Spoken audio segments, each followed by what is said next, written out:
Good afternoon, everybody, and welcome to the Writers Panel. Let's just start. Let's introduce Lulu Wang, writer-director, The Farewell. Christopher Marcus, Avengers, Endgame. Noah Harpster, A Beautiful Day in the Neighborhood. Greta Gerwig, Little Women. Stephanie Folsom, Toy Story 4.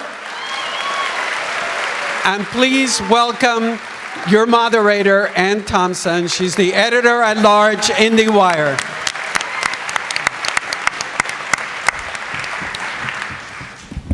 I'm going to sit with them. Hey, guys. Hi. This is my favorite panel. Welcome, everybody. We get to talk to the smartest writers in Hollywood and in the independent world. And some of this group wrote scripts about real people. Writers Guild nominee Noah Harpster wrote A Beautiful Day in the Neighborhood about Fred Rogers with his partner Micah Fitzgerald Blue.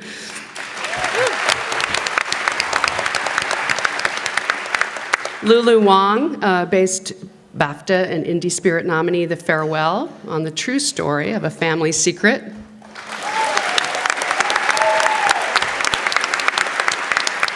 Critics' Choice winner and Oscar nominee Greta Gerwig added real-life details about New England author Louisa May Alcott to her modern adaptation of Little Women. And Annie nominee Stephanie Folsom wrote the Pixar sequel Toy Story 4 with Finding Nemo creator Andrew Stanton. And Christopher Marcus wrote Marvel's global blockbuster Avengers Endgame with his partner Stephen McFeely. Total gross $2.8 million worldwide. Billion. Who needs Oscars anyway?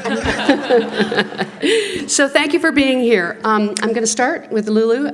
Each of you, please give us a short précis on how you got started as a screenwriter. Oh, and where do you want to show them? We're going to show the clips first. Oh. Those are great clips. All right, everybody. Lulu, how did you start out as a screenwriter? I think I started writing screenplays in college. I've always written. My mother is a writer, and so at first I thought I wanted to be a journalist, and I was a pianist. I grew up as a concert pianist all my life, and then in college I discovered cinema.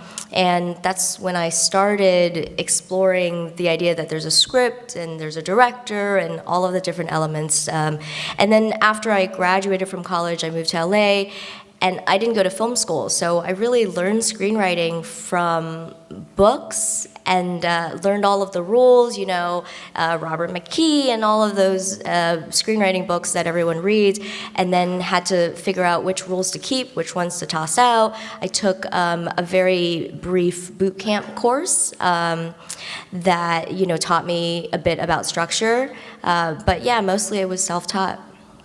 Wow. Christopher?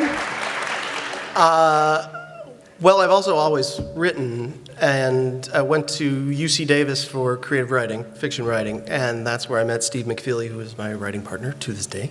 And it's a 2-year program, and a lot of people get out and never write again because they don't. It's not long enough to publish. It's not a long enough program to get a book together, and you go out and you have to get a job, and writing doesn't seem like an essential thing. So we were trying to figure out, how the hell do we keep writing? I love writing, and they're going to kick us out. And I will be completely honest with you, we were watching Baywatch. This was the early 90s. And we thought, well, look, someone writes that. There aren't even very many words in it. And that person is getting paid to write. And I don't even mean it in a, we desperately want to go down and do that. But it was writing was clearly the driving force in our lives, and we were about to dump it for circumstance. So we conned a very nice professor into giving us independent study credit to teach ourselves screenwriting, read Sid Field, and wrote a terrible movie, and then said, this is really awful. Let's show it to nobody. Let's move to LA and keep doing it, and here we are. Noah?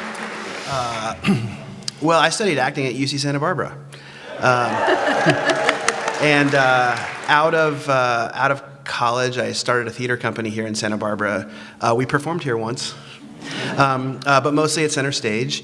And so I was always kind of writing, but poorly. And then I moved to LA as an actor and thought of writing as a way to keep myself busy between commercial auditions. And always thought of it as like a way to trick myself into learning something. So I would read books and then we'd adapt books. And my writing partner and I got set up on a creative blind date where we were both reading the same book and annoying the hell out of the same friend who was like, will you guys just meet and leave me alone? And so that was 13 years ago. And I think we've adapted 8 books now. But I think we still consider it a racket. As a way to now finally get paid to learn. I still think about it that way. Yeah. Greta?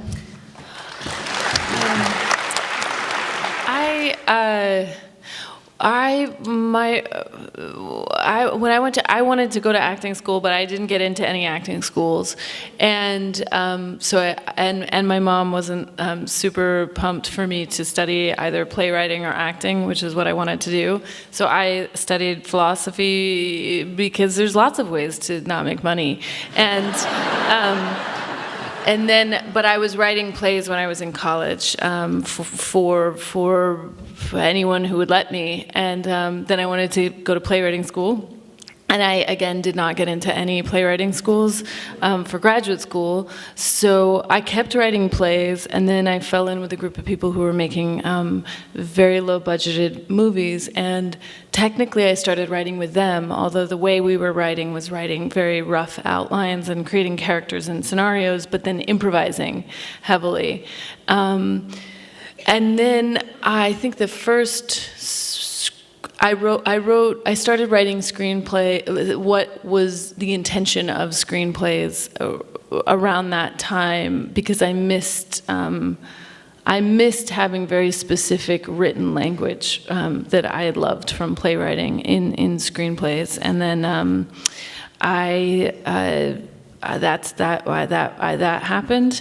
And I wrote with Noah Baumbach twice, and we made 2 movies, Frances Ha and Mistress America. And that was sort of when I was finding the way I like to write screenplays. And I think how I learned how to do it was I watched tons of movies. And secondarily, I was also auditioning as an actor and not getting lots of parts. But what I did get was I would get to read the screenplays of movies first, and I would go in and I'd do my audition, and they'd say thank you, goodbye.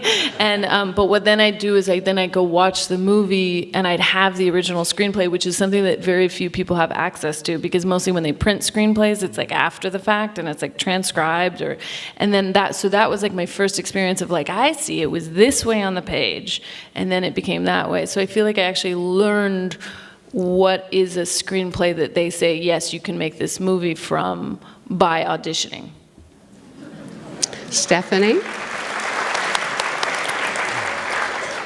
I think I always wanted to be a writer, and growing up in a mountain town in Colorado, I fell in love with movies because that was really kind of my outlet, and I could see other worlds and see like there were people like me out in the world, and that was really, movies were my salvation, I think, growing up.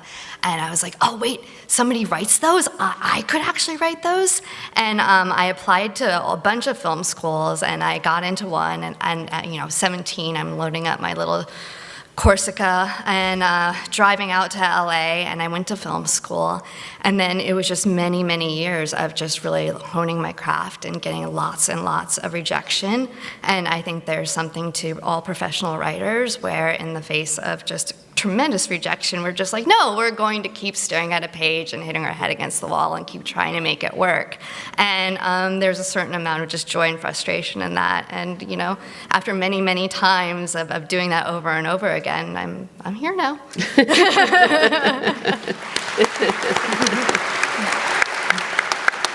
So Noah, I'm going to start with you. I think of The Beautiful Day in the Neighborhood as a little movie that could. What were the challenges and obstacles that you and your partner faced as you were working on this? And it became something very different from what you started with. Yeah, so we started this project 10 years ago last week. So it's been a long process, and there's been many moments when it almost got made and many moments when it completely fell apart. I think the biggest challenge was getting the estate's approval. This isn't really a project you can make outside of Fred Rogers and his message and his people and his sort of mission. So we knew it was very important that if this movie were to get made, we needed to do it in partnership with them. And so we wrote a script we had no right to write at all. We had zero rights, and we sent it to the Mr. Rogers estate. And Bill Eisler, who's depicted in the movie, said, yeah, it's okay, it's pretty good. But you can come out and have coffee with me, but there's never, ever going to be a Fred Rogers movie, just so you know, but let's have coffee. And that was sort of where we started, about a year and a half in. And then we just kept like emailing him, and the producers, also Big Beach, we just kind of like were consistent. And eventually he introduced us to Joanne Rogers, Fred's widow, who's maybe the coolest person I've ever met in my life. And she really listened to us, and we listened to her, and she said she really only had one request, which was really a demand, which was that we not treat her husband as a saint, but that we show him as a real person, as he was, because if we present him as a saint, his way of life, the extreme work that he put into it, is negated, and it means that no one else can do it, which is not the answer we were expecting. We were expecting the opposite. You also figured out that there were reasons why he couldn't be your protagonist. Oh yeah, very early on. This project started when I had a newborn and a 2-year-old, and I was, really struggling with being a new father, and sort of put in a moment of desperation, put an episode of Fred Rogers on. And my 2-year-old turned to the screen and started listening to Fred Rogers in a way she has never since listened to me. And I called Micah and I said, Fred Rogers is a warlock, and he speaks toddler, and we need to write about him. And I think very, very early on realized that he did not make for a good protagonist in a traditional biopic, because he was unwaveringly awesome for 74 years, which does not necessarily make for a good lead character. So we started looking for people around him, and it turns out there were many. There were many people probably thousands of people who Fred inserted himself, and I mean that, inserted himself into their lives and helped them and brought them through the hardest moments of their lives. At some point, we were given access to the archive, the Fred Rogers archive, which is every letter and email that he wrote, which is in the tens of thousands, boxes upon boxes upon boxes of daily correspondence with people who he, essentially was witnessing to. And we found the Tom Junot box, which was 250 letters that they'd sent back and forth over 5 years, not, going far deeper in what's beyond Tom's article in Esquire, which is an amazing read, but it was about his father and his darkness, and Fred had written him an 18-page handwritten 2-sided letter the day after, like the night that they had met, and then sent it to him so that when he got home, it would be waiting for him. And so that's in the archive. And that for us, I think that process was about 5 years into the process. We found that box and that letter, and that's when the story shifted for us and became about Tom. What was the challenge of the first scene of the movie? I mean, the challenge, it's funny, like the first scene is actually essentially the same scene that was in our very first draft. There's a few words that are different, but the challenge is, and I think, we knew this somehow early on, that like we weren't going to be able to hide behind anything. Like we were going to have to put an actor out there as Fred Rogers in the first scene, and people were either going to go for it or they weren't. And that gets a lot easier when Tom Hanks says yes to your movie. But I think we just knew we had to start that because people have, myself included, have this visceral, instant, nostalgic reaction to Fred Rogers and his voice and his words and the sweater and the look of the set and all of that, and that we couldn't put someone out there who was doing an impression or even a masterful makeup job. It just wasn't going to work. It had to be someone who captured the essence of Fred, who had the same vulnerable yet confident, chewy center. And really, Tom Hanks is the only person we could think of, and he said no multiple times. And then later on in the process, Mari came on, Mari L. Heller, the director, and she said, who have you always wanted to play Fred? And we said, well, I mean, Tom Hanks, but let's get real, And she kind of stopped us, and she said, give me a shot. Let me see if I can get him. And she called him, as one does, calls Tom Hanks. And and he said yes to her, because she's much smarter than we are and much more convincing than we are. And he said, you have to wait a year, but I'll do it. And at that point, we were like 8 years in, like, what's another year? We're like... And then Micah and I freaked out, to be honest. I mean, we danced and put on music, and we're like, Tom Hanks is going to be in our movie! Well, he finally got nominated for the first time since 2001 in the Castaways. So good job. Good job. So, so Lulu, are you a writer first or a director first? That's a difficult question because I think that I was a writer first. I've always been a writer first, but if people ask me to identify myself as a writer or director, I tend to say director because I'd rather direct something that I haven't written than write something that I can't direct. I think for me, just because I see directing as a way to defend the writing and to make sure that it, goes from what's intended on the page all the way to the screen. So after your first movie, you almost gave it up directing. What happened? What made you get to that point where you were ready to throw in the towel? Well, I think that everyone says, as a filmmaker, you have to find your voice, and all of the filmmakers that I look up to really made very personal films and have a very distinct voice. And so I finally was in a place where I said, okay, I'm going to do that.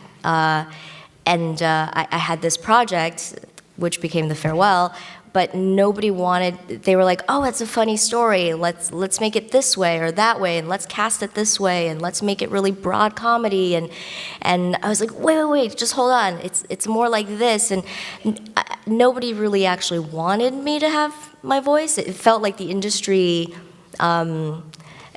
just didn't have space for it, or that the marketplace wasn't ready for it, and at least that's what I was being told. And so I ended up doing this story for This American Life. For anyone who's not heard it, thank you. And what was great was the producer, Neil Drumming, he basically just came up to me at a film festival and said, I love your voice. What other stories do you have that you want to tell that nobody is letting you tell? And it was such a powerful question because nobody's ever asked me that before. And I was like, funny, you should ask. I have all these stories. I have this one about my grandma I've been dying to make as a film. And so I pulled it out, and, you know, and immediately it got greenlit, and it happened so quickly, you know. They were like, there was this immediate sense of like, this is an interesting story. How could this possibly happen? And then the producers at This American Life were asking me all of these questions of, well, why did it happen? And let's dig deeper, and why don't we talk to your family? And then by the end of the process, you know, we had written the piece in like a month and a half. I was sitting in this recording studio at 10 p.m. with a whiskey and Neil, and it was just the two of us. And this thought of like, I'm gonna speak into this microphone these words that I've written, that are truly my words, and you know, within like 48 hours, millions of people are gonna hear it. And it was so pure and so powerful that I thought, well, this is why I became a storyteller, why I became a writer, to be able to have that kind of control and to actually say something without having to like battle all of these different executives and financiers and have to try to respond to why this story about my family is worthy of a marketplace, and why maybe people are going to see it, maybe people other than Asians or Asian Americans are going to come see the film, and trying to explain, actually it's a universal story about family. Can you just like overlook the fact, you know, that people are Asian or what language they're speaking, and actually just look at the story? And This American Life, they did that, you know, and then, you know, 4 million people heard it within 2 weeks or something like that, and I just thought, well, maybe maybe this is the right medium for me. If it's so much easier, it's still hard to do the creative work, but you don't have to jump through as many hoops to get there. And that's, I feel like the last 10 years, I've spent all my life not actually just working on my craft, but just jumping through these hoops. Right. And but then, of course, the phone rang, and you were able to do it your way. Yeah, well, within 48 hours, you know, as I was in this process of going, all right, I talked to This American Life. They were actually trying to start this internship program for people who are in other storytelling mediums to join This American Life for like a 6-month period. So I was like, that's really interesting. I could move to New York. I could do this thing. And then the phone rang. Actually, the Twitter buzzed. I was in the gym, and Chris Weitz tweeted at me. He's like, I don't know if you know me, I'm a producer, and my brother and I make movies, we really like your story. I was like, this is crazy. And so we sat down for lunch, and one of the first things he said to me is like, you know, I'm not a financier, at my company we don't finance movies, but you know, we can get there, but the most important thing is that I will help protect your story, because I've seen this happen so many times where you start out with something, by the time the film gets made, it's been through so many different channels and like studios and financiers and notes that it doesn't end up being your voice anymore. And he's like, so the thing that I can do and bring to the project is I can always stand up for you, because you're not going to get final cut. But, you know, if we split it, like between you and the financier in the studio and me, at the end of the day, I'll always take your side. So in a way, you get final cut. And that was so powerful. So immediately I was like, of course, you're Chris, you know, let's do it. And then a week later, Big Beach also called. And so I put the two of them together. And everyone had the same vision. That was the really important thing, was that, you know, the thing I said to Chris was also what I said to Peter Saraf when I met him at Big Beach, which is that, look, I've been pitching this movie for years before it became a This American Life episode, and you know, everyone thinks it's funny, and there's a Chinese grandma, and it's a wedding, and so it's this big ethnic broad comedy, and that's not the movie I want to make, And I'm also not going to change the casting or the language, and you know, there's no point in even having a conversation if you don't agree to that. And Peter was like, of course I agree to that. That's why we're here. And so that's why I partnered with them. What's great about the movie is the way that you do balance the comedy and the characters. And how tricky was that in the writing to find the right way to thread that needle? Well, and I think this is why I direct my films because it is really difficult for me on the page to express some of the comedy. Because, like, for example, even my actors, after they read the script, in both of my features at the premiere, my actors, the first thing they said to me was, "Wow, I had no idea I was in a comedy. That was funny." And it's, I guess, because like the script, like a lot of the comedy doesn't necessarily come out of dialogue. It comes out of situational comedy, and often that is about the way, sometimes it's also just about blocking. Like, I really love Jacques Tati, and so it's about framing and blocking and colors and how you use all of that. And so as I was writing the script, there would often be this like, can we just make it a little funnier? Can we like punch it up? Can we put in a few jokes?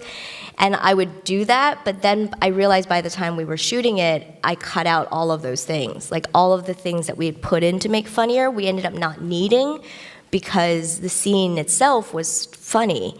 And I like that my actors to not know that they're in a comedy, because I think that's life, right? It's like this tragic comedy, like, none of us go to a funeral being like, is this going to be a drama or a comedy? So I never understood that divide between the genres anyways. Yeah. So the final question for you is Nai finally did find out. She finally saw the movie, and how did she take it? Well, she's really sick. We haven't really talked about it. Surprise, surprise. I'm told that I'm not supposed to talk to her about it. Oh, really? Yeah, so it's been like this like veiled conversation of like, so the movie, it's called Don't Tell Her. Yeah, well, translations are weird. She's like, I like the farewell better. It's more poignant. And I was like, yeah, well, it's about a farewell to a country and, because we're immigrants and we left. And she's like, and also to the ones you love. And I'm like, yeah, so, how are you eating these days? And what do you, is it cold there? Like that's kind of because it is really awkward to just be like, and as you're on the phone, you're on like FaceTime, and I'm not gonna get there for a few more months. So my goal right now is to just like get there in a few months and hopefully show her the film and maybe have a frank conversation, but we'll see. Okay. So Greta, how did serendipity play a role in getting you this Little Women story, this gig? Serendipity, I suppose, played a role all over it. I mean, the very first thing was, the luck to be to have this book shared with me from the time I was really little, and I don't remember a time when I didn't know who the March Sisters were. I've always known who the March Sisters were. I've always known who Jo March was. I always wanted to be Jo March. And it's so melded with who I thought I was that it kind of became indistinguishable from my own memories, because I think for a lot of kids, that's how they book. I don't know, maybe just if you have a very overactive imagination. But I couldn't tell the difference between fiction and reality. At all. Actually, most of my childhood was spent wandering around my neighborhood speaking to myself in a British accent, which was, and there's actually, and then I started telling neighbors. I would bring a broom outside, and the neighbors were like, "What are you doing?" And I was like, "My parents make me work." And my neighbors were like, "You need to deal with your child." But in any case. I loved Little Women, and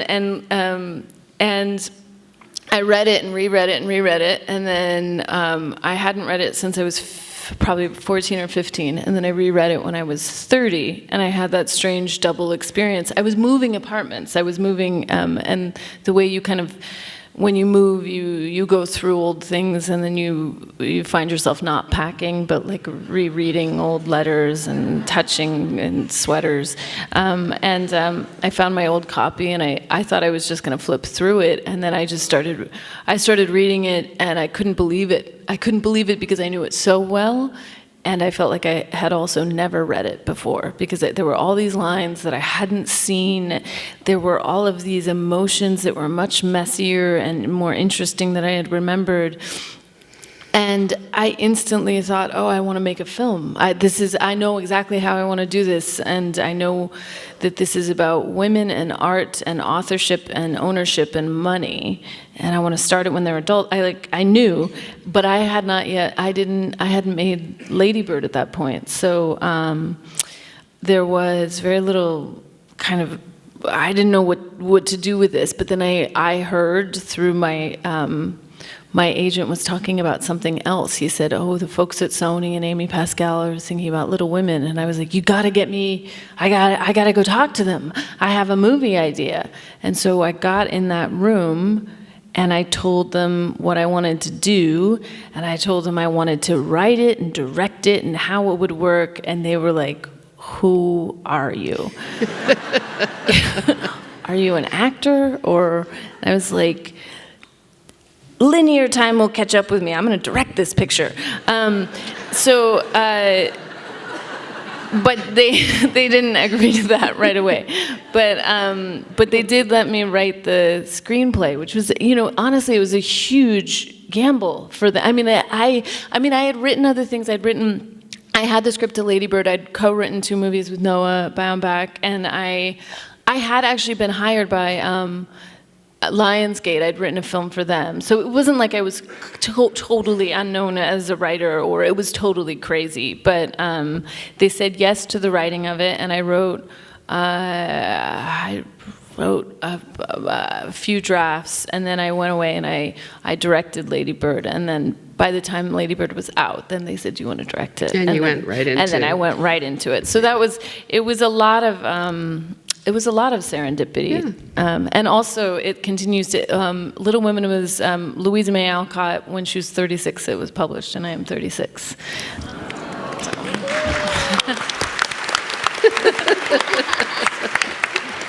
So how did the other Little Women movies influence your approach to the script?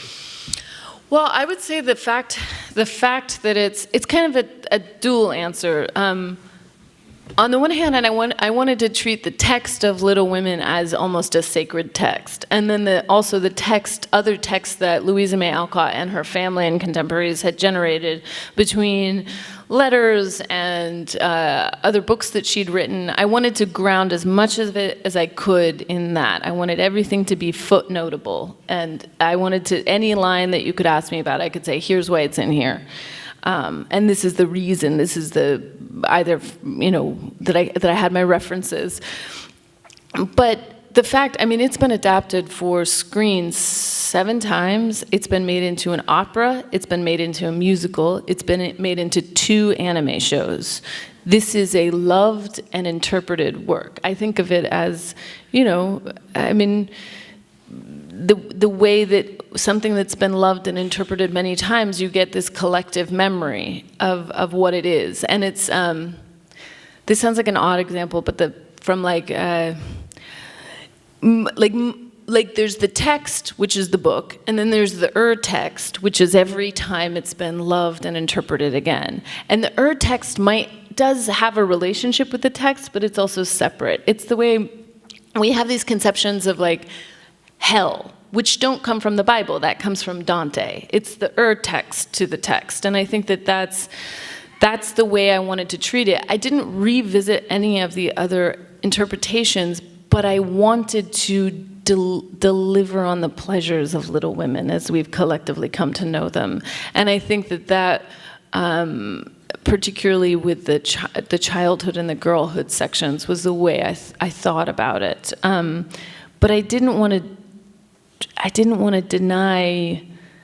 deny our group experience of it. So I got into an argument with my daughter over the holidays about the ending of Little Women. So you do a very interesting thing where you have the story of Little Women, and and I hope all of you have seen it at this point. Spoiler alert. And then you have the real life biographical details that you've added from Louisa May Alcott's life. How did you decide to handle that? Well, She was a spinster. she was, yeah, but that's like, she was just like a hot single lady out on the town. No, she does have this amazing section in Little Women, which because Little Women isn't narrated by Joe. There's a narrator, which I kind of take to be Louisa May Alcott, and she has this beautiful section in the book where she's like, it's her. She goes on a digression about don't judge, you don't know. Like, be kind to the spinsters. You don't know what passions beat under their somber gowns, which to me is like very exciting possibility for her. Well, I mean, I came to that ending. You know, I start the film with a quote from Louisa where she was writing to another writer, and she said, "I've had lots of troubles, so I write jolly tales." And this sort of distance between what life is and how you write it. And I felt like there's a kind of, there's already a meta quality within Little Women itself, which is that you have Jo March, who wants to be a writer, who at some point writes something that looks a bit like her family. Then you have Louisa May Alcott writing Jo March, and Jo March sort of looks like her family. Then you have me writing Louisa, writing Jo, writing the family. And I felt like the only way to really represent this was to do something that was a bit cubist in nature and kind of surround it in this sort of multiplicity of self and authors. And what I did with the time of sort of having these two origin points of time, that it starts in 1868 and 1861 and everything moves forward, allowed me to play with this idea of what is past and what is written. And so when I added this third layer that's kind of fiction, it felt like that was woven into what the movie was doing already. I don't know what your fight with your daughter was about exactly. It had to do with whether the ending was a sincere ending or whether it had been undercut. Well, Was it a happy ending? Do we know that and feel for that? it's all sincere.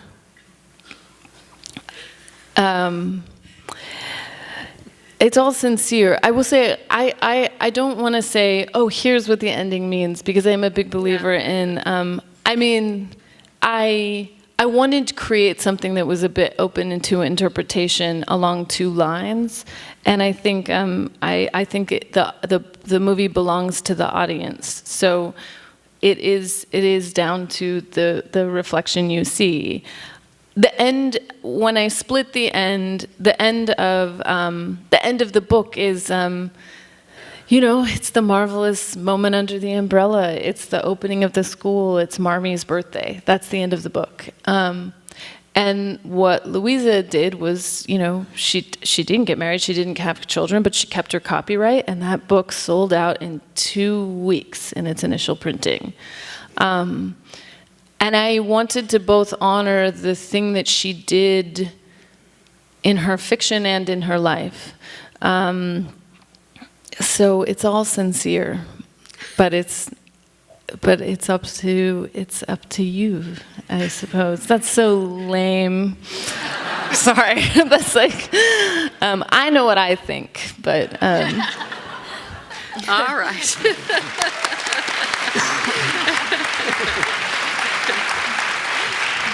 So Stephanie, tell us how you landed the gig of being the writer of Toy Story 4. Well, I had been doing a lot of writing work at Disney, and I've pretty much written on Lucasfilm franchises and Marvel franchises for them, and then I got the call from Pixar that they wanted me to come up and meet on a project. I was like, oh, Pixar, that's like, oh. And so Writer heaven. Exactly. And I was like, what is it? And my agent's like, well, we can't tell you. You have to sign all these NDAs, and you're just going to be, because I live in Los Angeles and Pixar is up in Northern California. They're like, you just have to get on the flight and go up there and meet with them. And I was like, great, so no prep, and I'm meeting with Pixar on a project. Wonderful. So I show up there, and I'm brought into this room, and it's Andrew Stanton, and Pete Docter, and Lee Unkrich, and our director Josh Cooley, and our producer Jonas Rivera, and our lovely head of story Valerie Lapointe, and they're like, well, it's Toy Story 4. And I couldn't hide my initial reaction. I was just like, why? I go, because I was like, Toy Story 3 was great. Like, it won an Oscar. It's amazing. You know, it was a trilogy. Why redo this again? And I, like, wanted to run. And Andrew was like, no, when we finished 3, I always knew it wasn't the ending. And I was like, okay, I'm leaning in more. And he was like, Woody's story did not end in the 3rd movie. He's like, you know, he sacrificed himself so the toys could move on. And he's like, but he never got his proper ending, and this is going to be Woody's ending. I'm like, I'm listening. And he's like, and he was listing off like kind of the adventure would go in, and he brought up Bo Peep, and I was like, wait. I was like, we have an opportunity to turn Bo Peep into a really fun and exciting character, and we get to talk about like what the relationship was and what it can be in the future. I was like, all right, this is crazy. I'm in. Let's do this. We're making Toy Story 4, and no one will know why, but. So over the history of Pixar, there have only been about 4 movies that dealt with female lead characters. Brave, Inside Out, Finding Dory, and Incredibles 2, out of 21 movies. Yeah. So this was an opportunity. So tell me about working with the writer's room and who you collaborated with and how it worked. Well, I mean, I think, you know, Pixar has this whole brain trust system, which is kind of beautiful, and I've never experienced anything like it. I probably never will experience anything like it again in my career. But how it works is animation, you write the script, and then you literally do like a rough animatic of the film, and it's called reels, and you do this every 8 weeks. And then you show this rough animatic of the film that has the voices, and it's edited, and it has like a rough soundtrack to it. And you show it to this thing called the Brain Trust, which is like Pete Docter, Lee Unkrich, Andrew Stanton, myself, Valerie Lapointe. Sometimes we bring up like Meg LaFave, who worked on Inside Out, and you bring in just your peers to give you notes. So instead of getting notes from executives, you're getting notes from your fellow creatives. And they kind of give you ideas, you brainstorm how you're going to make it better. And then as the writer and as the director, it's like your decision whether or not you want to take any of those notes. And then you go ahead and you do it again, and every 8 weeks you keep going through this workshop process with the movie. So it started with a 10-page treatment by Yep. Stanton? Yeah. And then tell us about Bo Peep and what the challenge was with bringing her and Woody together in this movie. And you do some wonderful things with her as an action heroine, but you're also adding this scary, childless universe to the whole thing. Well, and completely. And I think honestly, like, because, you know, that team of guys who created Pixar, Lee Unkrich and Pete Docter and Andrew, that movie was just so a part of who they were and their friendship. That was kind of like an interesting process because they were really, really focused on like the legacy characters, you know, because they'd sat with them for 25 years. So you had to kind of wrest that away from them a little Completely. bit. And I think also it was just like, I think Andrew always had an idea about what Bo and Woody's relationship was, but I think everyone else was just kind of like, oh, she's a great comic foil to have in, and just kind of like rib at Woody. But Andrew was like, I kind of always saw Bo Peep as like, they were generals of each of their kids' rooms. And he was like, Woody was the general of Andy's room, and Bo Peep was the general of Molly, his little sister's room. And I was like, yes, that is amazing, because then they can have a deeper friendship that's almost even deeper than the friendship that he has with Buzz, because they're equals and they're leaders, and there's only certain things that each other can understand about being in those leadership positions and what those sacrifices mean. And also, there was a little bit of the Bo Peep, because she was given away and didn't have a kid, they were like, well, she's going to be really sad and upset, and, she's just going to be so glad when Woody comes along and Woody gets to save her. Ooh. And I was just like, oh, that's not interesting. I was like, what? I mean, I was thinking, like, what happened if my whole world got upended and, I didn't have anything? I wouldn't just be sitting around waiting for someone to save me. I'd be like, I'm thirsty. I'm going to figure out how to get water. I'm going to figure out how to do this. And so it was really making Bo Peep pull herself up by the bootstraps kind of character, that when the worst thing in the world can happen to her and the world told her she was trash and she was thrown out, she decided to create her own definition in the world and her own way of survival and her own way of being a toy. And so then the story became about, like, who do you become when the world throws you out?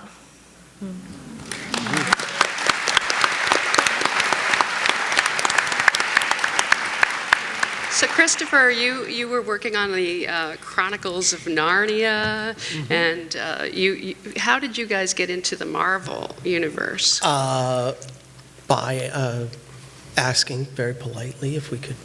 No, they had put out Iron Man, which had done well, and that was all anybody knew. There was no Marvel universe. There was no. They were, there wasn't even they weren't at a studio. Each movie was going to be at a different place, and it was rather piecemeal, and they had done a Hulk movie, which had done okay.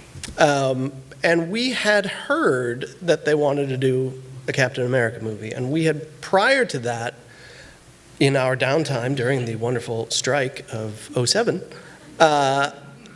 we were talking about superheroes, and that a lot of these characters were created a very long time ago, in the 30s and 40s, and that they make the most sense in that context.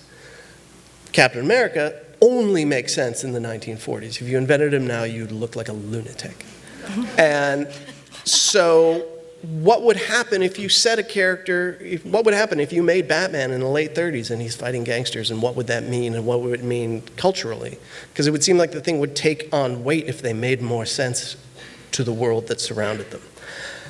And we went in and talked to them about this, and talked to them about it for months while they were figuring things out internally, and we finally got the gig and never left.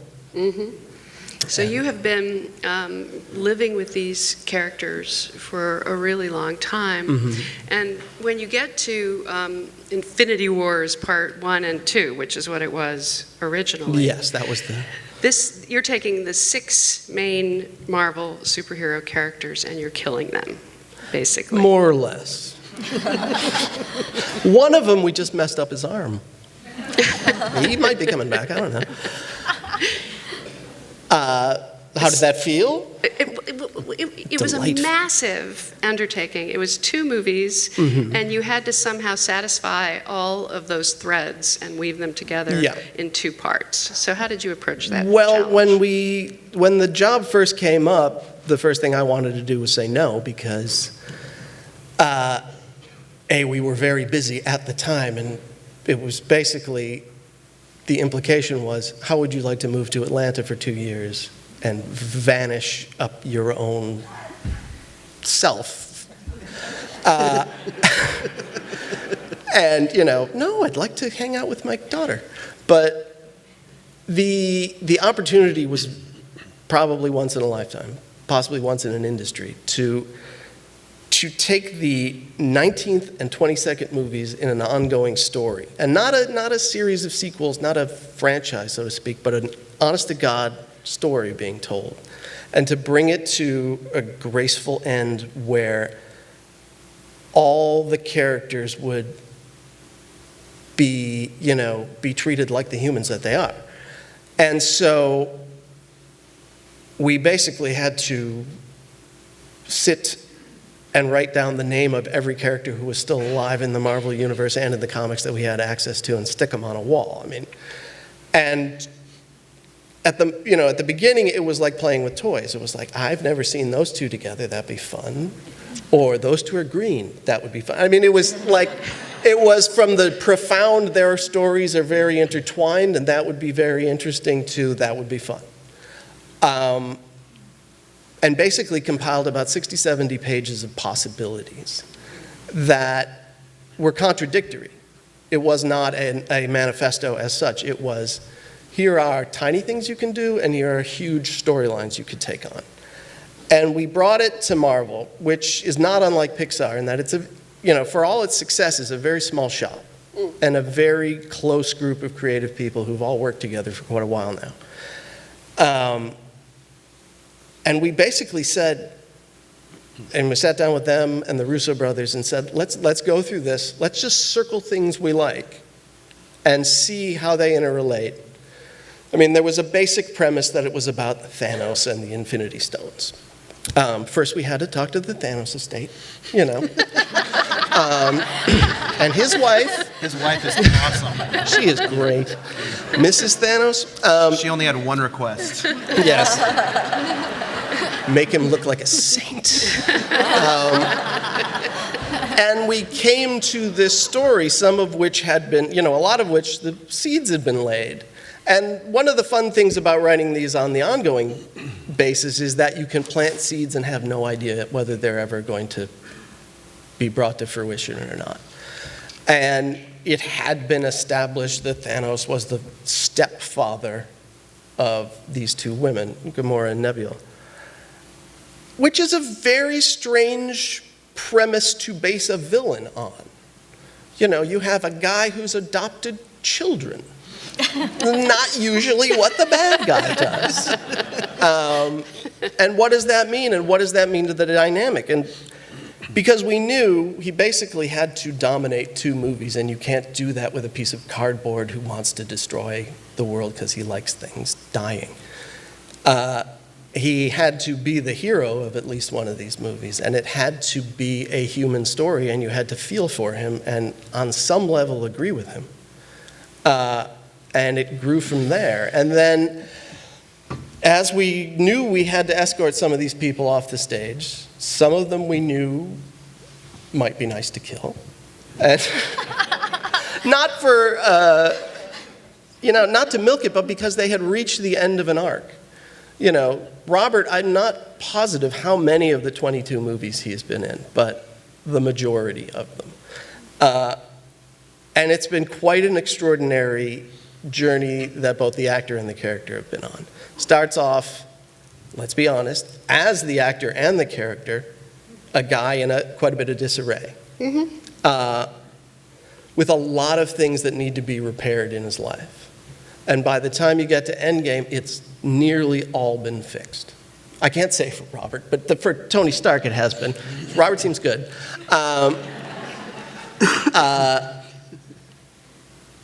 And that the only thing left for him to do was sacrifice. And the other journey of Steve Rogers, who voluntarily tries to kill himself 2 or 3 times in his first movie, you can't kill him, it's redundant. Just to give him happiness at the end of the movie seemed rather remarkable, and a happy ending, which, if you had talked to me 10 years ago or when I was in college about the value of a happy ending, I wouldn't have been that pro. But there's an extraordinary value to it that more than ever, I think, is essential. And I think not that box office reflects quality, but that people are very, very desperate for it now. And to give them a picture of heroism and a picture of somebody finding contentment after sacrifice was reason enough to move to Atlanta and vanish for 2 years. To have Steve Rogers dance with Peggy is enough. Because you can't do that in one movie. It seems trite. You can't earn it. And it was this crazily expensive, gigantic opportunity to have a man dance with a woman and play a good song and have the weight of, massive tons on it. So I'm delighted that it ended that way. So There are those who see Marvel movies in a limited and simplistic way, Really I would hadn't like heard to that. suggest. In fact, there are characters and deep emotional arcs that are what your audience is responding to, that keeps them Yeah. invested in it. Make a defense of how you're not just blowing things up. Well, Martin, what I'd like to... First of all, I think the people who see the movies as, in that limited way, don't see the movies. You know, or they may have seen, I don't know, Superman 3 back in 1980 and gone, I don't like superhero movies. Things have changed. But yes, you don't get 22 movies through repetition, and you don't get 22 movies through insulting your audience. You get it through giving them something that they latch onto and that gives them a real kind of sustenance. You know, we've talked to people, and it's been rather shocking to meet mothers with teenage sons who tell me this is the only thing, the Marvel movies are the only thing we have agreed on in the last 10 years. Like, everything else is a fight, but this. And to meet, you know, soldiers who use Captain America's catchphrase to get them through training and stuff like this, and it's like, it's because it can become a grind where you're talking about superheroes and people with radioactive powers, and you're going, well, this is dumb. You know, I have my days where I think it's dumb. But it very definitely is not, because it is giving something to people that they desperately need. You don't get $2.8 billion without people going again and again and again. Yeah. And you don't go again and again and again to watch something blow up. You go again and again and again because there's an experience that you're going through that you find cathartic, that you find restorative and exciting. So you can call it a theme park ride, but you don't ride a roller coaster all day unless you're a lunatic. You don't, you know, genre is a delivery system for story. It's a delivery system for character. It's just another way to talk about humans. And I don't care whether they look like aliens or robots. They're characters. And if you can find a way through genre to tell an intimate story to a maximal number of people, I don't see anything wrong with that, you know. If I can tell a story about grief and loss and repair and sacrifice to most of the globe, you know, I don't feel bad.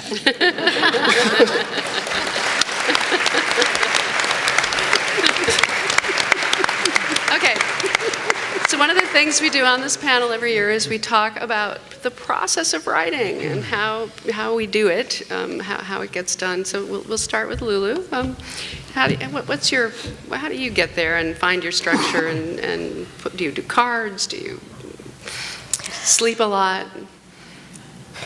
Well, I'd like to say that I have a really structured system because I've read that's what you're supposed to do. And you're like supposed to get up every morning and at a certain time. And but what works well for me is to actually consistency for sure, and it's something that I struggle with, to have that consistency. So at this point, whatever will give me the consistency,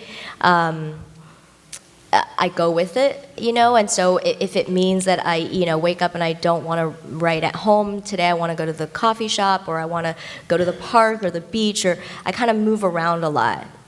So being in different environments allows me to write and just keep things moving, I guess. What else? I free flow a lot. Like, I like to journal. I do think it's like bouncing between structure and just free association and therapy, meaning like just talking to my friends. I bounce ideas off of friends a lot because, I've always, and I, by the way, like, earlier you were asking if I identify more as a writer or a director, and I think that I have so much appreciation and respect for writing because it's actually so much harder for me. I know other writer-directors where the directing is harder for them and writing is easier, but for me, the writing is the hardest part. To like sit down, the consistency is really hard, the discipline is really hard, and I'm a concert pianist, and so I know discipline, and writing is harder than piano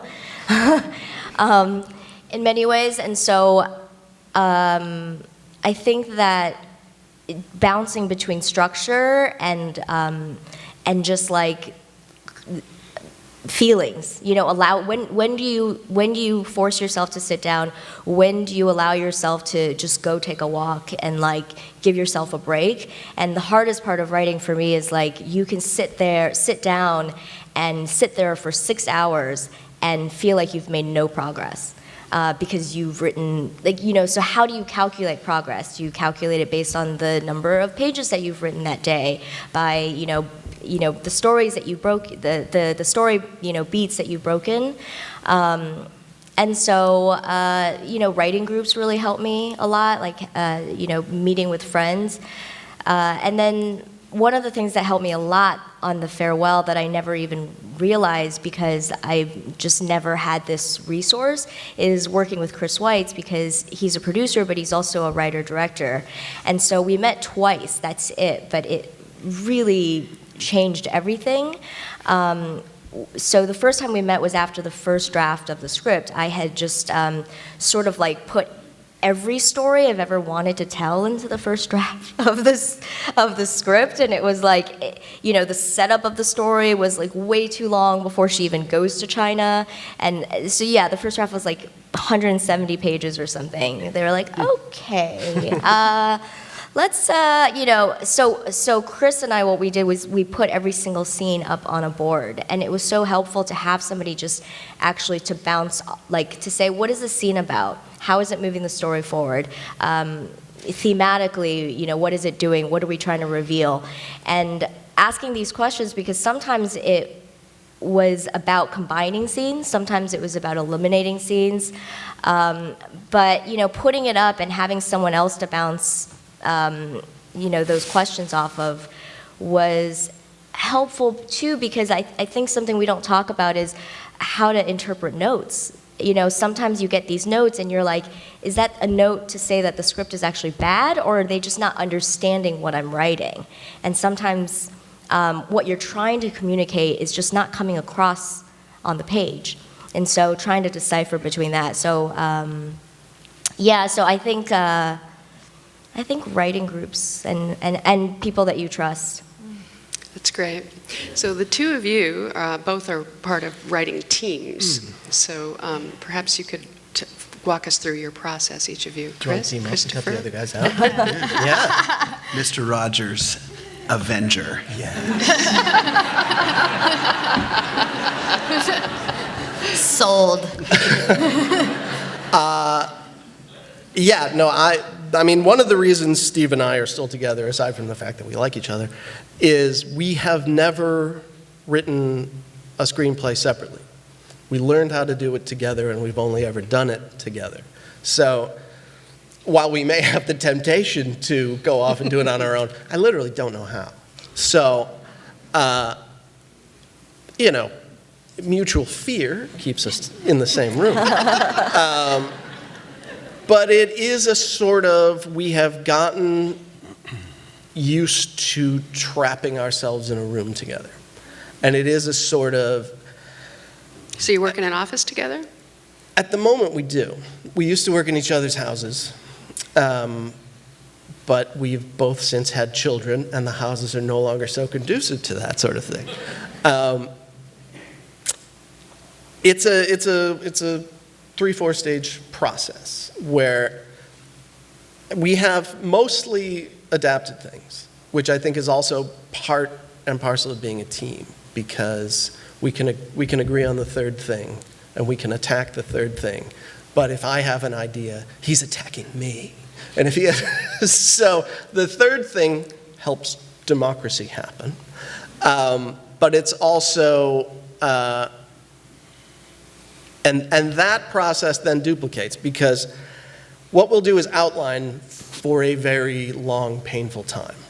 And that will involve cards and whiteboards, and it's really Steve's time to shine. He's incredibly organized and structure-minded. And he keeps me on the straight and narrow. Whereas I am a bit more discursive and maybe a bit more frustrated that we have to find a midpoint when I'm like, who cares about midpoints? But, you know, I've grown to understand it doesn't work without one.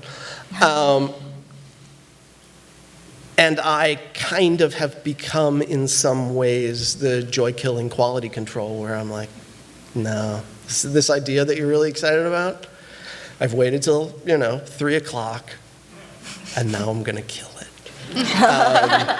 And then we can go home. I didn't kill it earlier, but now it's going to go.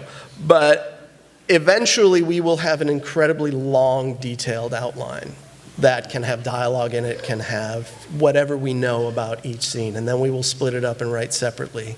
I'll write 1 through 5, he'll write 6 through 10. Because there are too many meaningless decisions that could be debated that don't matter at all in the first draft. You just need a draft.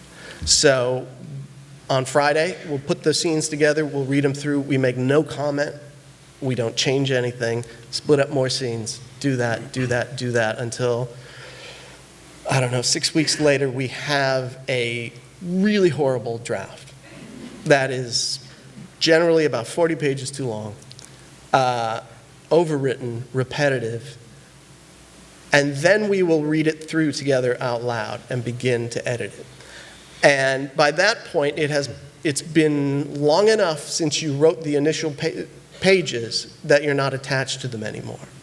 So there is a very important lapse of time between it coming out of your head to the other person criticizing it.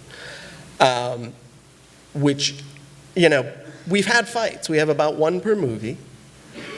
And inevitably, one of us will come in the next day and be just like, yeah, I don't care.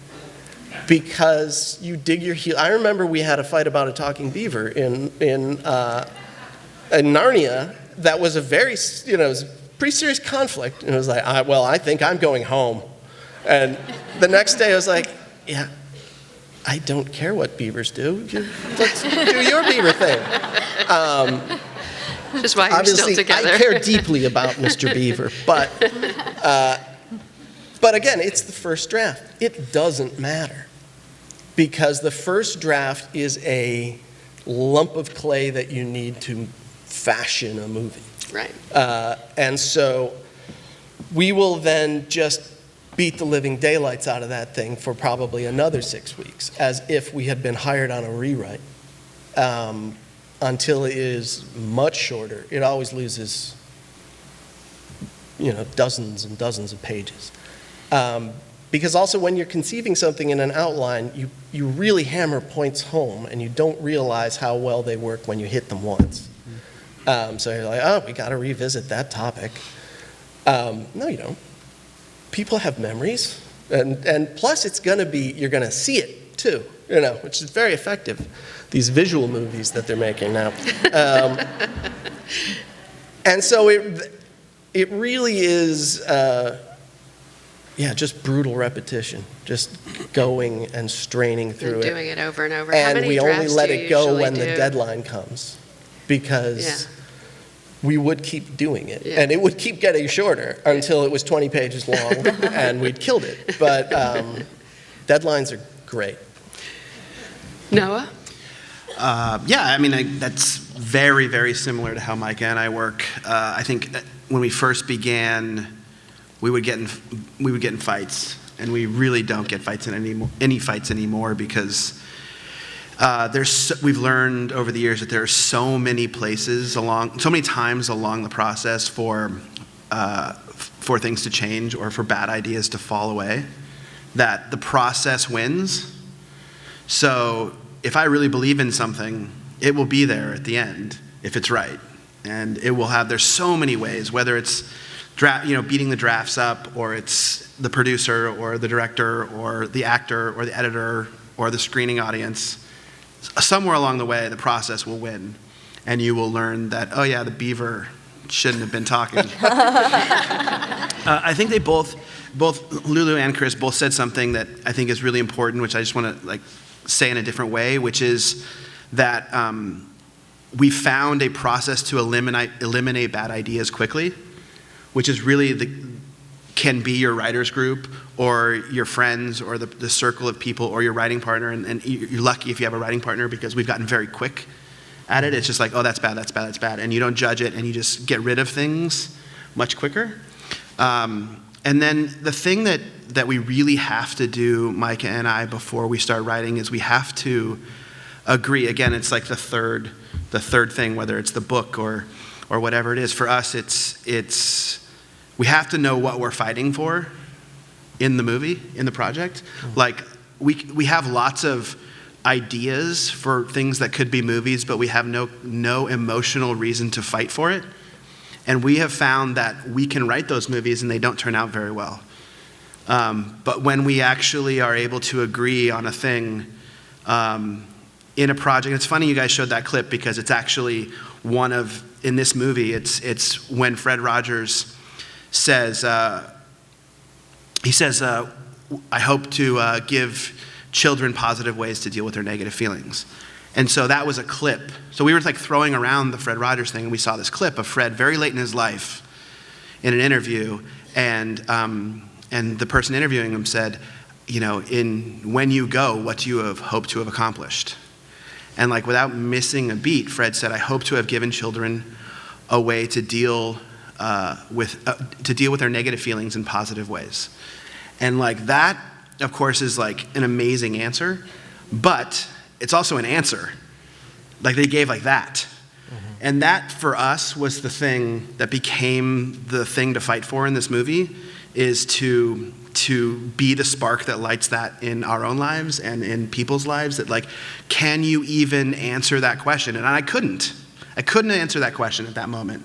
If somebody's like, hey, what do you hope to accomplish? I was like, paying rent, which is very real, but it's also, it became the thing in our own lives. And when you spend 10 years on something, you start to become the water that you're swimming in, or the air that you breathe. And that became the thing that we kept coming back to over and over again in the process of the movie. And I think that that's one of the reasons why people are so charged by the movie, is they feel like they're challenged to do something in their own life.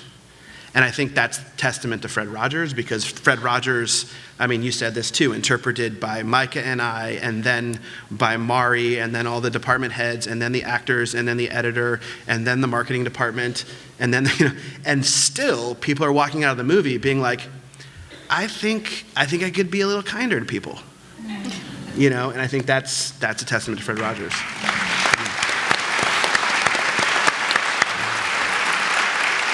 So Greta, I remember you writing a very long script once in your life. Yeah. No, I write long. Can I just say, being on a writer's panel, you guys are so wonderful and eloquent and funny, and I've teared up listening to every single one of you talk about your movies, and it's just, I love writers. This is really, I do. It's just I don't know. It's very special to be here. And yes, I write scripts that are disgustingly long. My script for Lady Bird was 350 pages. My script, and Lulu, I very much relate to putting everything in something. I remember when I first showed it to Noah, he was like, do they have to go to 5 dances? And I was like, you don't understand. Catholic school had so many dances. Yours are dances. We had just a lot of meals. Just so many I kept all my meals though. Yeah. Sometimes you have to I don't know. It's And my draft for Little Women was I don't know, hundreds of pages. Yeah, because it's obviously a giant book, and also there was so much I wanted to put in. I mean, in terms of, I don't know. I was actually like listening to everybody's process and getting kind of nervous because I feel like the whole thing about being a writer is, and maybe this is not true for everyone on stage. It certainly is for me. There's a very deep feeling of just being a total fraud, like while you're working on it. Yes. You're like, I will pretend later that I know what I'm doing, but I don't, and it's terrifying. Which is, I think, part of the reason I loved so much, and I felt this moment so much, and it's an emotional thing in the movie when Joe writes.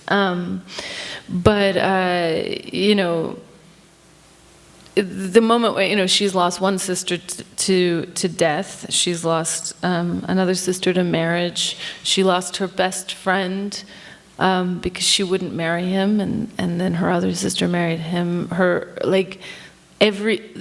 girlhood is gone, her dreams are compromised, and it's sort of this moment of like, out of the nothingness, what do? You save it by writing it, and that idea of like, you can't save anyone, but you can write it down. And I just, that emotional core of feeling like you're kind of at zero, and having that be the thing that creates, why you want to write. That's something I understood, and I thought, when Saoirse did it, she captured it so beautifully. But I mean, yeah, I don't know. It's a process that you can have a lot of steps, and at various times I have those steps, and then it's also incredibly mysterious, and I don't totally know how it works. I wish. I mean, right now I got to write another one, and I'm so scared. But yeah, I mean, but I think for me too, because also I like Lulu direct, and I think for me, because I come from, I think the first kind of dramatic writing I loved was playwriting. I see the scripts as very sacrosanct, and I like to get them as close to what I think the movie should be as possible. And I know, that is the truth for most screenwriters, but also I think there's, different people have different ways of going about it, and especially if you direct your own work, sometimes people who are directors have a slightly less, they know that they'll change something on set, or that it'll be different, or they'll use improv, and I think, because playwrights, it's like that text is the thing, and so in any case, that's always how I've looked at writing. You did do some overlapping dialogue. Oh yeah, I did. Out of playwriting. Yes, I did. There's a technique that playwrights use. Carol Churchill uses this, and Tony Kushner uses this, where you utilize a slash in the middle of the dialogue to indicate where the next person starts talking. And I wanted to do that because I wanted it to feel like a cacophony, but not just messy. I wanted it to be controlled, and I wanted it to be very specific, like where you heard the words coming out. Also, for me, writing is deeply rooted in rhythm, which is, when you were saying reading it out loud, I read out loud, and it's not for performance, it's for the sound of the words, and often I will change a word just based on a whatever sort of mental deficiency I have around, like, I need it to sound a certain way. It's like it feels like its own OCD that I have to have it sound a certain way. And so the reading out loud helps with that, and kind of the all talking over each other comes from, it's almost like a musical thing. I know it when I hear it. Often when I'm sitting on set, I can hear when it's right more than I can see when it's right.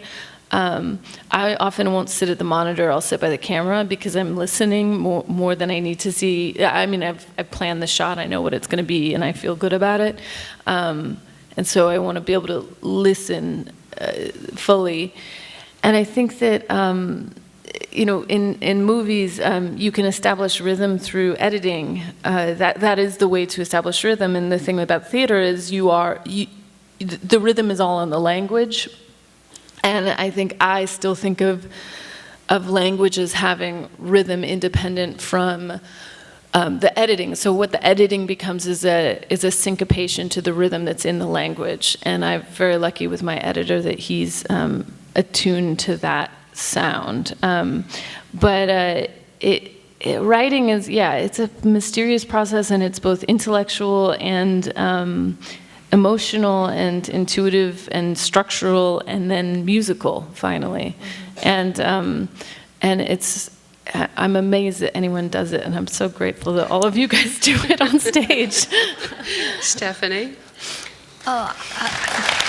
First off, thank you.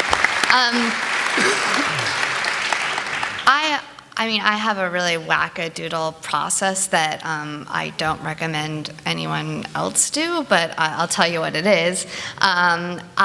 Because for me, I think I have to constantly go through mining for emotional gold and beautiful character moments and just what would be visually stunning and great, and then having to put that into a structure of a film. And to me, they're kind of two separate skill sets that I have to kind of meld together.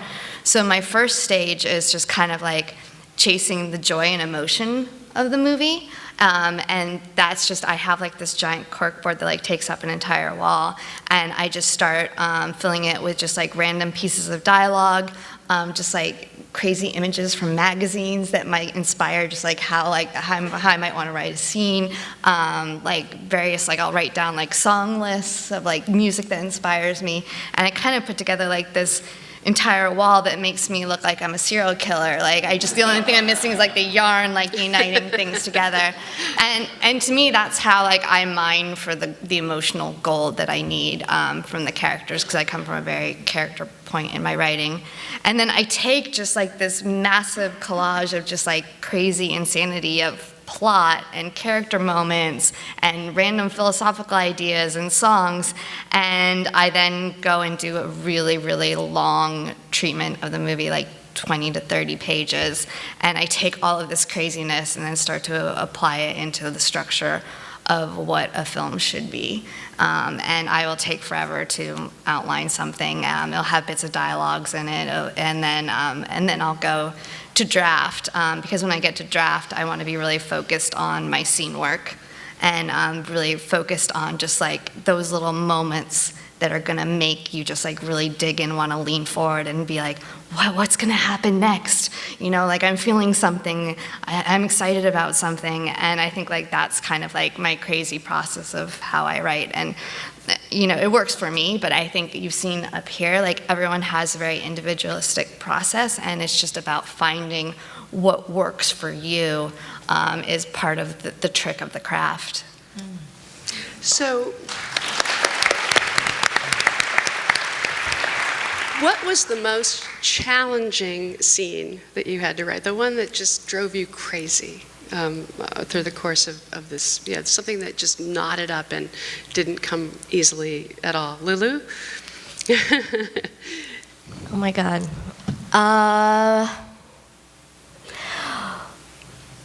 Okay, so the biggest challenge with The Farewell is that I have a protagonist who is inactive, right? And so when you study screenwriting, they tell you the most important thing to have is an active protagonist. For whatever reason, I always write an active protagonist. And so the big challenge was first of all, how is Billy, how is this character going to drive the story forward? And what is she going to be doing the whole time? And the challenge for her, the journey is actually to not do. She goes in wanting to tell her grandmother, wanting to save her grandmother, and the challenge is actually to not tell her, to not say goodbye, at least not vocally, and to do nothing.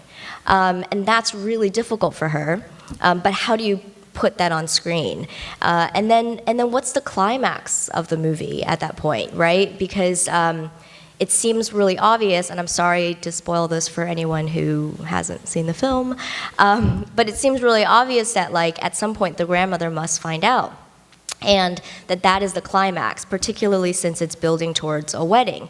And again, if you follow like a traditional Hollywood structure or broad comedy, that's what happens in the climax, is that grandma finds out, she faints, she gets rushed to the hospital, there's this big dramatic blowout, there's catharsis, there's release, and then everyone makes up, and then that's the end. And in this film, I kept saying that I don't want her to find out, and that's actually not what it's about. You know, that's actually the question for me in this film was, how do you say goodbye to someone at all? You know, whether you can tell them or not tell them, I think it's so hard to say goodbye in general. And then in this particular situation, when she can't tell her grandmother she's saying goodbye, but she has to say goodbye, how do you do that? And so the hardest scene was the wedding, because what is the climax, right? So what is the climax when if she doesn't find out? If the question that we're asking is she gonna find out, is she gonna not? Keeps building and building, but there is no release because she doesn't find out. And so what are we building towards? And so we kept bumping up against that as we were developing the script, because the producers kept feeling like we needed a climax, and I kept saying, but it can't be this artificial climax, like an external plot climax. And maybe the climax is emotional, but I didn't know what that was, and I didn't know what are we building towards. And so it took a lot of like digging on my part to also to figure out for me, well, what is the emotional climax, and what is this movie about? If she goes in not wanting to tell her grandmother, and then they don't tell the grandmother, and so then nothing happens, right? What is driving the movie forward? Where's the tension? And then what is the climax? So I kind of approached it in two ways. The first thing of like, what is the tension, is I started actually looking at genre films, and I compared this script to a horror film in which there's a monster in the room. And I said, you know, what's driving the movie forward is like in a horror film, as long as you know that there's a monster somewhere, like that's all you need, right? You can have all of these scenes in which people are just trying to escape the monster or hide from the monster. As long as you know it's there, there's tension. So people can be, you know, having dinner, or people can, like A Quiet Place is what I'm thinking of, right? They can be having a baby. They can, as long as you know that sound is the monster, like there's all of this tension. And so I said, this lie, the secret, it's a monster. That's what's driving the movie forward. And so in the camera movement, in every way that we approached every scene, I used genre actually to do that, so that, you know, a family could just be having dinner and yet it sustains the tension. And then the climax came about, and what Greta, you're saying about how like there's actually not one way to be a writer and to have this process. And I think the thing people don't talk about is like the scene where Billy breaks down. It didn't come about because I wrote it based on real life. It was like I kept asking this question of like, what is the emotional climax? What is this stupid movie about? What is driving me to write this movie? Why does anyone care? Why do I care? And in asking those questions and not having slept and not having showered and like, you know, only eating junk food and just being exhausted and on a deadline, I'm like on the phone with my best friend. And she was like, well, what is it about for you? What was it like coming to America? And I just like started talking about it, and then I broke down to my best friend, and that's when I was like, well, you know, like it wasn't fair, and I had my whole family and my grandmother and my grandparents, and then it was just the three of us. And then it was just the three of us.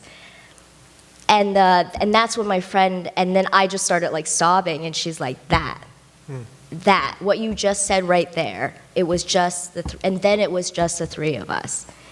I was like, Okay, did we solve it? Did we solve it? Is that the answer? She's like, I don't know. Is it the answer? I was like, don't do this to me. It's 4 o'clock in the morning. Just tell me. Is this the climax? Did we solve it? I got to turn the paper in. I got to turn it in tomorrow.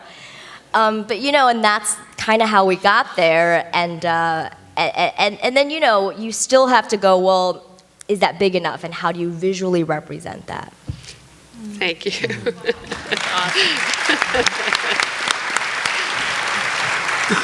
Chris, what was the biggest knot you had to unravel? The biggest knots are always, for us, what we've come to call "let me get this straight" scenes, where a large group of people have to come to a mutual understanding of something very obscure or overcomplicated.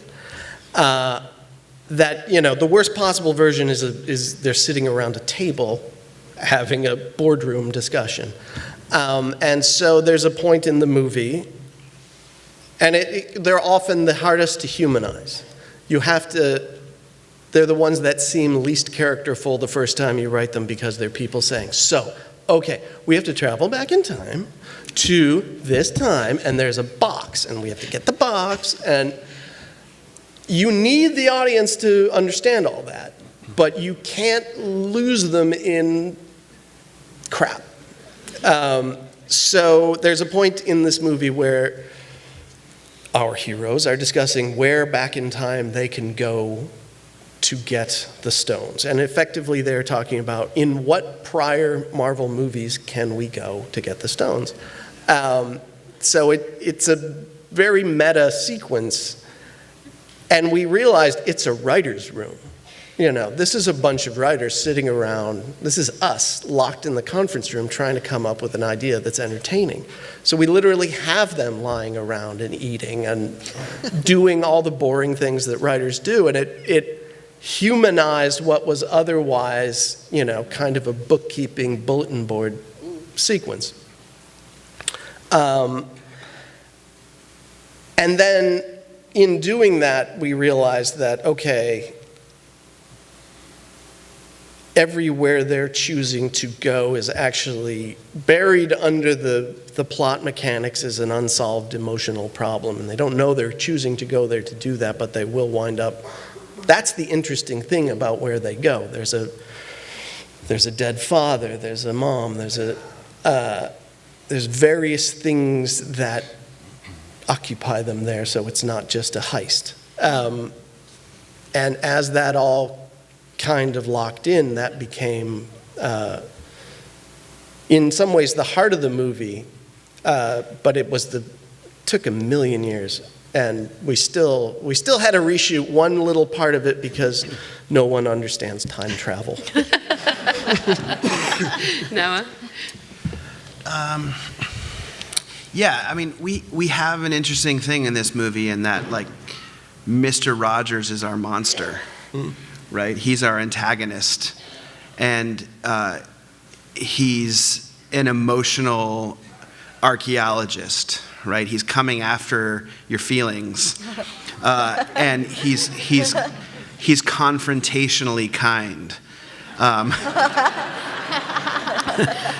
And I think we knew that early on, and we also knew that we were going to demand that the audience be active and participate in this movie. So, the opening scene is basically an episode of Mr. Rogers for grown-ups. And then we, which is like, a welcoming in. But then there's this moment where Fred Rogers stops time, essentially, and says, let's take 1 minute and think about the people who have loved us into being, which is a thing he really did. He did it at the Emmys, he did it at speeches at colleges, but he also did it one-on-one to get people to stop and think about how they got to where they are, and the people that sacrificed for them to be there. Pretty powerful. And we had this notion that we were going to demand this of our audience in the same way that Fred demanded it of people. And so we wrote in the script that Fred Rogers says this to Lloyd and then looks right into the camera and holds it for a minute. And he said, I'll keep time. And we're going to hold it for a minute. And we knew that was probably stupid. And we knew we were going to have to fight for it, and we did. We had to fight for a long time. And I think, I think Lulu said tonight that like she became a director to defend the words. And I think that is exactly what Mari Heller did for us, is when she came on, she ended that argument. And she said, yeah, we're doing it. Next. And even when we got to set, Tom Hanks said, we're not really going to do this, are we? And it's Tom Hanks.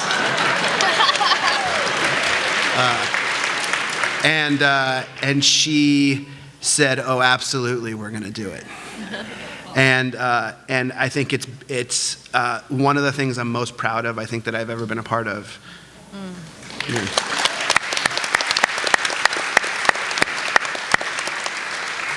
Greta? Okay, so this is sort of a two-part thing. So so there's in Little Women and in my movie, there's this guy, Friedrich Baer, Professor Baer, who's this German man who lives with her in this boarding house, and he tells her he doesn't like her writing. And in the book, he does. He says he doesn't like her writing. Or he says he doesn't think it's moral.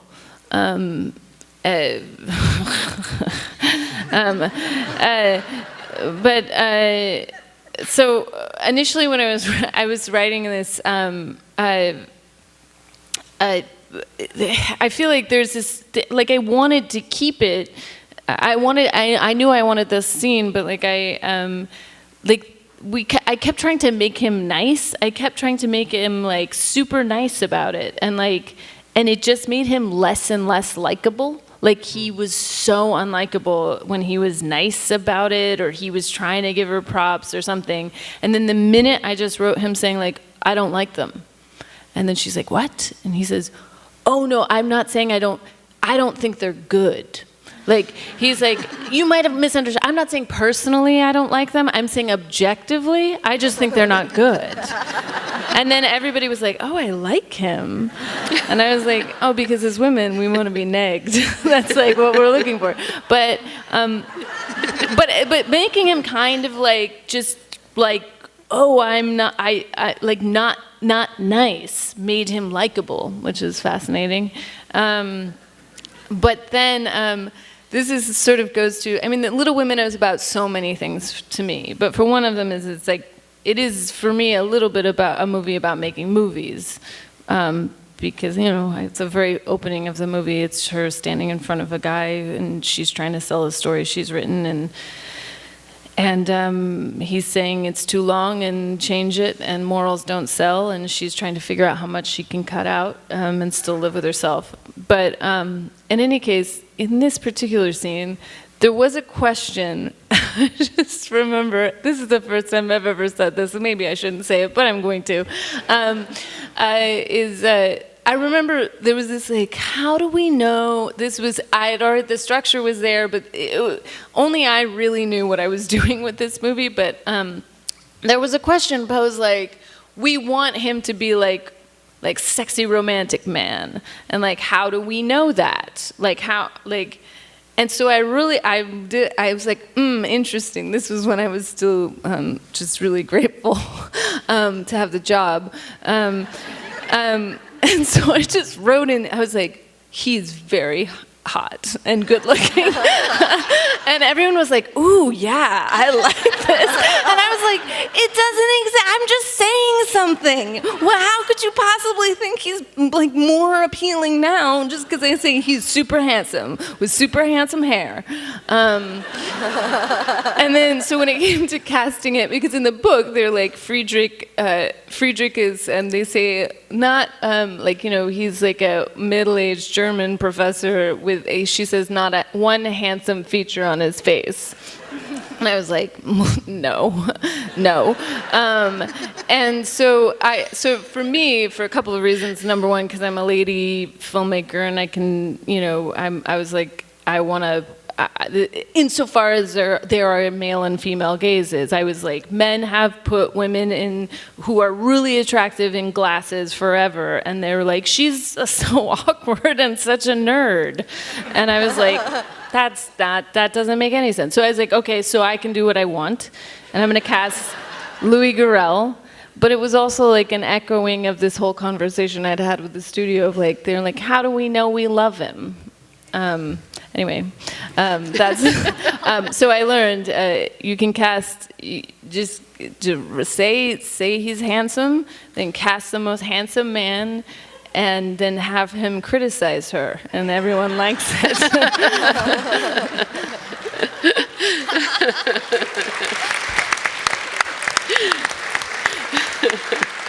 So Stephanie, what was your Gordian knot? All of it. I think once I came in, I made that fundamental shift with Bo Peep's character, where she had taken the world outside of belonging to a child and being a child's toy and kind of made it her own. That once Woody got exposed to that, there then became the problem that Woody could never go back to the small world of a child's room once he experienced that kind of freedom.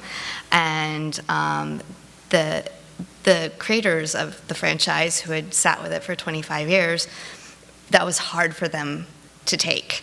And they wanted Woody, because they were very convinced, you know, all this time Woody's mantra had been, I'm there for my child no matter what, I'm there for my child no matter what.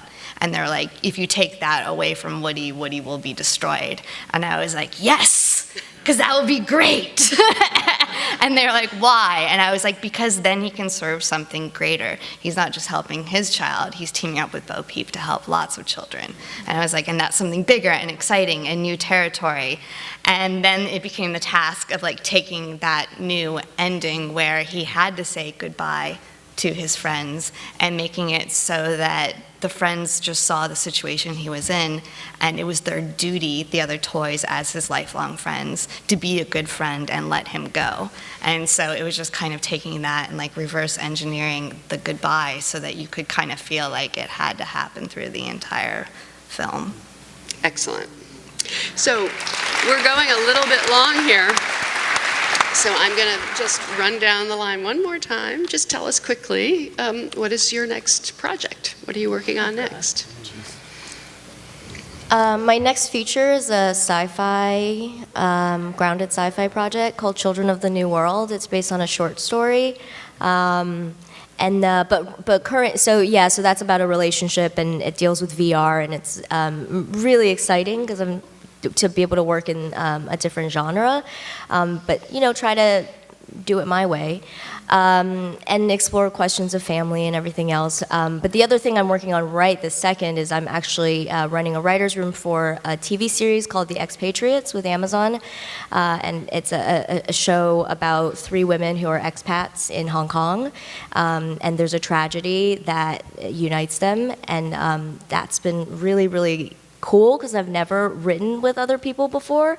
So to run a writer's room, I'm like, is this what it's like to have a writing partner? Is this what it's like to like not completely go crazy by yourself? Because all of the questions that I ask myself, I have to like challenge the thing and then come up with the new idea and then test that idea, like all of that you normally do on your own. Like all of that I feel like gets done within like 20 minutes in a writer's room, you know? And so the speed at which you throw out bad ideas, and plus just the collaboration. We have a room of all women, which I didn't go out being like, I want a room of all women. In fact, we were like, let's try to put a man in there to be diverse. And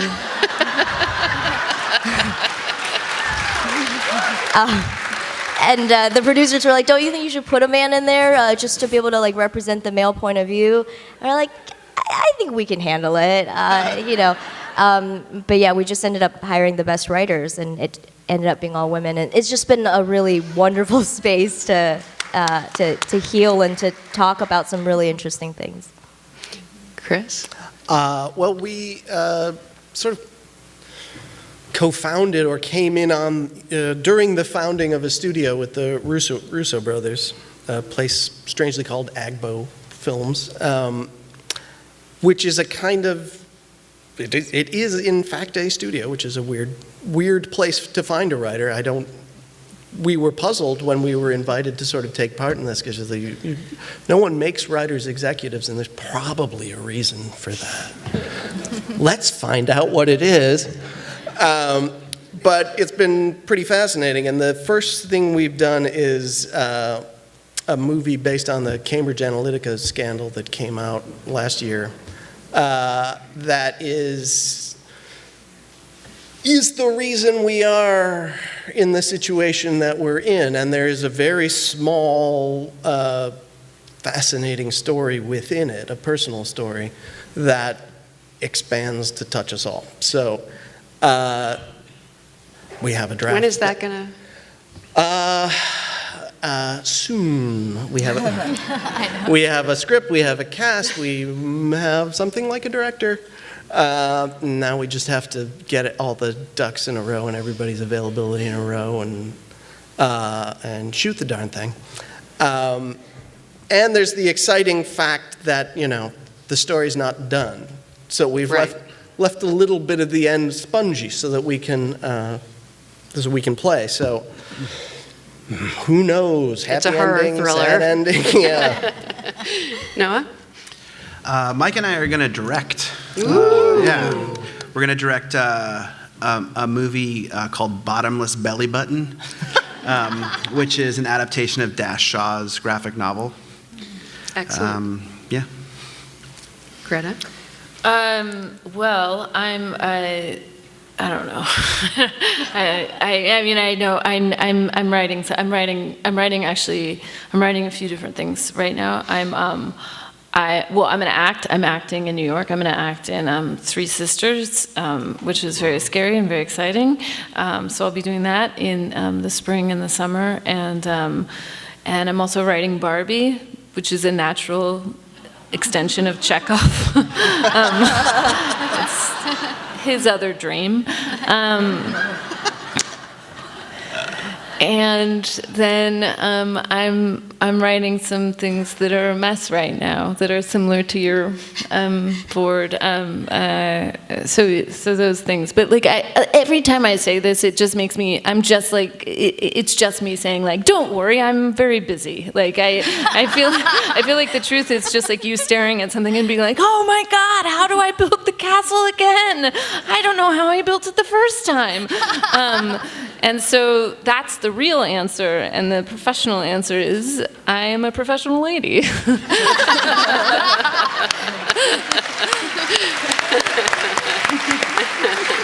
Stephanie?